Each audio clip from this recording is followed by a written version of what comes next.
Hello, in today's video, I'll show you how to restart and how to factory reset your AMAZFIT Balance 3.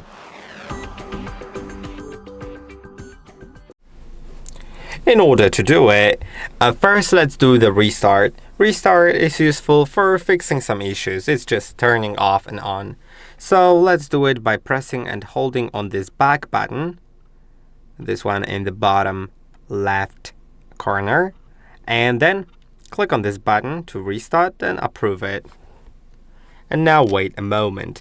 In a moment after it turns on, we'll do the factory reset. Factory reset is useful for something else. I mean, it may be useful for fixing the issues if you've tried fixing something that didn't work and none of the previous methods helped, but it's also useful for selling the watch. If you're about to sell it, you need to reset it to erase all your data.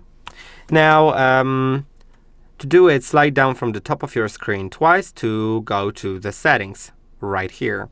Now, you'll notice as you scroll all the way down, there's System. Then you can scroll all the way down to Factory Reset. And now,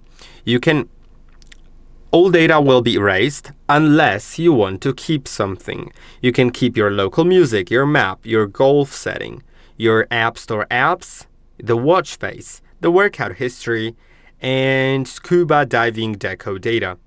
So these things can be kept by selecting them. You can select all of them.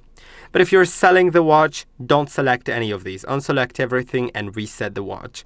But if you're trying to fix some issues and you want to do a factory reset to fix, for example, the connection with your phone, then you can select all of them to keep the data. But I will unselect everything and click on Confirm to factory reset it fully, so then it can be set up by someone else. I hope that this video was helpful.